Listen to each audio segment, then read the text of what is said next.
3 साल बाद अगर फिर IMF के पास जाना पड़ा तो ये डूब मरने का मकाम होगा। वज़ीर-ए-आज़म का कोयटा में किसान पैकेज माहदे की दस्तखती तकरीब से खिताब कहा कि बलूचिस्तान में ट्यूबवेल को सोलर सिस्टम पर मुंतकिल कर रहे हैं, जिससे 28,000 किसानों को फायदा होगा। विफाक बलूचिस्तान का लैंडमार्क मुआहदा हुआ है, जिस पर 55 अरब रुपए की लागत आएगी। लागत का 70% विफाक अदा करेगा। शमसी तवानाई से ट्यूबवेल जलाकर सस्ती बिजली पैदा की जाएगी।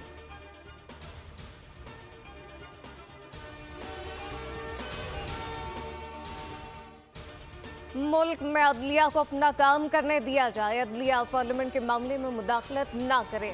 मामलात ऐसे ही चलते रहे तो हड़ताल की कॉल देंगे। इस्लामाबाद हाई कोर्ट बार के अहदेदारों ने खबरदार कर दिया, कहा इन पर चलने वाले हर इदारे का तहफ़्फ़ुज़ करेंगे।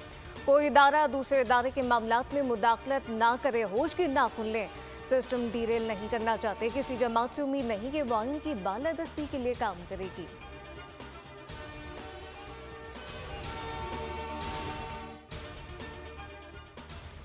पाकिस्तान पीपल्स पार्टी के चेयरमैन बिलावल भुट्टो जरदारी पेशावर पहुंच गए। गवर्नर खैबर पख्तूनख्वा फैसल करीम कुंडी ने बादशाह खान इंटरनेशनल एयरपोर्ट पर इनका इस्तकबाल किया।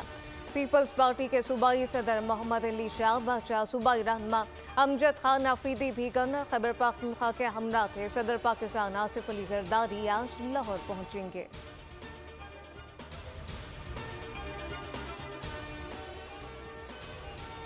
कराची में सैलरीड क्लास अलाउंस का टैक्सेस के खिलाफ एहतजाज। तनख्वाह तबके पर हुकूमती टैक्स के खिलाफ नारेबाजी।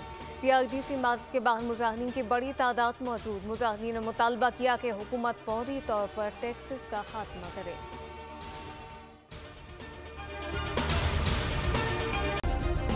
सब्सक्राइब करें और बेल दबाएं ताकि कोई खबर रह न जाए।